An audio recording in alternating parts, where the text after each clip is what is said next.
មួយផ្លែសុទ្ធតែ25,000រៀលឡើងទៅចេះតែឆ្ងល់ថាហេតុអ្វីបានជាដូងខ្ទិះមានតម្លៃថ្លៃម្ល៉េះដល់ពេលដឹងរឿងហើយទើបឈប់ឆ្ងល់បងប្អូនមិនមែនឲ្យតែពូជដូងខ្ទិះទាំងអស់ដាំទៅដឹងតែបានផ្លែមកខ្ទិះទេបងប្អូនជួនកាលមួយដើមសុទ្ធតែផ្លែឡើងពេញតែដើមតែម្ដងរោគតែខ្ទិះមួយគ្មានផងអូយជួបអ្នកជំនាញទៀតហើយបងប្អូនគ្រាន់តែមើលពីក្រោមដើមសោះដឹងដូងណាខ្ទិះដូងណាមិនខ្ទិះនិយាយពីថាឲ្យតែជួបអ្នកជំនាញដឹងតែក្រុមការងាររំដួល TV យើងនាំមកដល់បងប្អូនទៅស្វែងយល់ទាំងអស់គ្នាតែម្ដងធ្លាប់តែញ៉ាំដូងតាំងពីតូចដល់ធំធ្វើបង្អែមផងញ៉ាំដូងស្រស់ៗផងដូងខ្ចីហ្នឹងបើថាដូងទុំវិញយកមកស្តុកទុកធ្វើបង្អែមពេលខ្លះដើររើសលក់ទៀត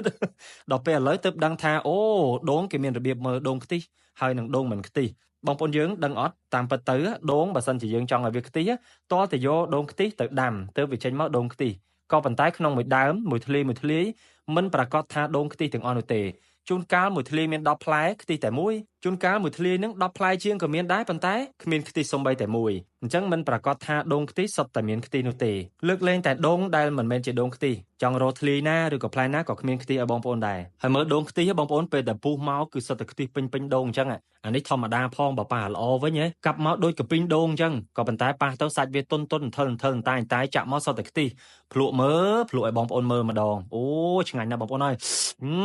ជាតិនោះជាតិមែនតើអានេះបើសិនជាបានទឹកដោះគោស្រស់មកផ្អែមទៀតដឹងតែលយតែម្ដងបើថែមជាមួយលោកឈិតទៀតកាន់តែពិសេសបានមកជួបអ្នកជំនាញជ្រុលជាឆ្ងល់ហើយអង្គុយសួរគាត់នៅមុខនឹងតែម្ដងបងប្អូនឃើញសត្វតដូងនៅពីមុខនេះណាគាត់ជាអ្នកជំនាញបេះដូងលក់ដូងច្រើនឆ្នាំស្រាប់គាត់គ្រាន់តែសម្លឹងគាត់ដឹងថាដូងណាមានខ្ទិះដូងណាអត់ខ្ទិះបើទោះបីជាគាត់មិនបានទៅបេះក៏ដោយមើលតែសាច់គាត់ទៅដឹងហើយបងប្អូនអូសាច់ដុំកង់ណែនតែម្ដងបើគាត់ឡើងដូងរាល់ថ្ងៃហើយតែឥឡូវទេបងប្អូនគាត់រៀងឈឺបន្តិចណាគាត់ដើរប្រមូលដូងពីប្រជាកសិករយើងដែលមានចម្ការដូងវិញយកទៅលក់នៅលើទីផ្សារបោះឲ្យម៉ួយគ្រប់ផ្សារតែម្ដងនៅក្នុងខេត្តបាត់ដំបងមកដល់ខេត្តបាត់ដំបងនិយាយពីថាសម្បូរដូងនេះបងប្អូនទោះបីជាសម្បូរយ៉ាងណាក៏ដោយគ្រប់រដូវកាលរបស់ដូងខ្ទិះបងប្អូនឲ្យតែមានគឺមានតម្រូវការទីផ្សារខ្ពស់ដោយសារតែដូងនេះមានអត្ថប្រយោជន៍ខ្ពស់ហើយណាសម្រាប់សុខភាពផងហើយបើថាយកធ្វើជាចំណីអាហារបង្អែមលាងមាត់អីផ្សេងអាចយកកែច្នៃធ្វើជាចំណីអាហារបានច្រើនមុខមែនតើហើយជាពិសេសងាយស្រួលនៅក្នុងការធ្វើវាតែម្ដងអញ្ចឹងហើយទើបតម្លៃរបស់វាណារដូវកាលសម្បូរខ្លាំងក៏10000ទៅ20000រៀលដែរក្នុងមួយផ្លែមានធំមានតូចទៀត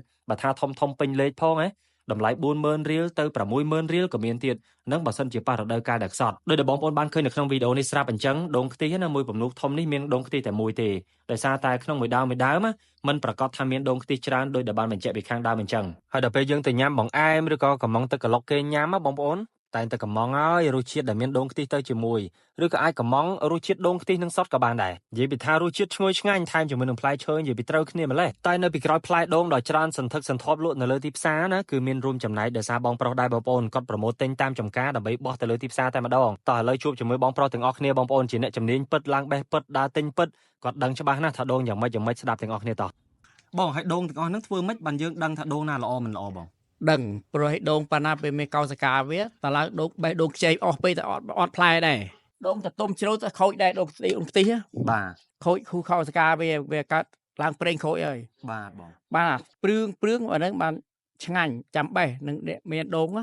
ទុកឲ្យទុំជ្រៅទៅខូចដែរដូងខ្ទិះយើងនឹងហ្នឹងហើយបានថាជាអ្នកជំនាញពិតតែម្ដងបងប្អូនឲ្យតែតកតងទៅនឹងដូងមិនថាដើមមិនថាផ្លែមិនថាទឹកខាងក្នុងទេក្រឡេឆេះតែម្ដងបើថារឿងខ្ទិះផងជំនាញលើគាត់ហើយអរគុណសម្រាប់ការតាមដានទស្សនាវីដេអូនេះតាំងពីដើមរហូតដល់ចប់អរគុណដល់ផលិតផលទឹកយិនសិនម៉ាក់EEសម្រាប់បងប្អូនដែលមានបញ្ហាសុខភាពបាយមិនសូវបានសម្រានមិនសូវលក់ឬក៏ឧស្សាហ៍ធុញថប់តបប្រមល់មានបញ្ហាសុខភាពជាប្រចាំចង់ឲ្យខ្លួនឯងមានសុខភាពល្អប្រក្រតីឡើងវិញអាចជ្រើសរើសយកទៅពិសាបាននៅទឹកយិនសិនរបស់ម៉ាក់EEចំណាយត្រឹមតែ$21ទេអាចទិញនៅទឹកយិនសិនរបស់ម៉ាក់EEសម្បកកេះតូចយកទៅពិសាររហូតដល់កន្លះខែពេញឯណោះកាន់តែពិសេសក្រុមហ៊ុនថែមជូនបងប្អូននៅថ្នាំដ៏ថ្មីមួយបំពង់ដែលមានតម្លៃ$5បូករួមជាមួយនឹងសន្លឹកឆ្នោតដែលមានឱកាសនៅក្នុងការចាប់យករង្វាន់ម៉ូតូមួយសន្លឹកថែមទៀតផងអាយ៉ាទិញទឹកយិនសិនអាចមានឱកាសបានម៉ូតូហើយការរត់ទិញបងប្អូនគឺមានភាពងាយស្រួលមែនទែនស្របពេលដែលក្រុមហ៊ុនក៏ហ្វ្រីជូននៅសេវាដឹកជញ្ជូនទូទាំង25ខេត្តក្រុងថែមទៀតរងចាំដល់ណាទៀតបងប្អូនទាញទូរស័ព្ទកំងឥឡូវតាមរយៈលេខ Telegram ដែលមានបង្ហាញនៅលើអេក្រង់ស្រាប់ឬក៏ទំនាក់ទំនងទិញតាមរយៈ Pharmacy និងតំណាងចែកចាយឬក៏តាមរយៈ Facebook Page EE Black 9ដែលមានសញ្ញា Tag Q ជាសញ្ញាសម្គាល់សូមអរគុណសូមជម្រាបលា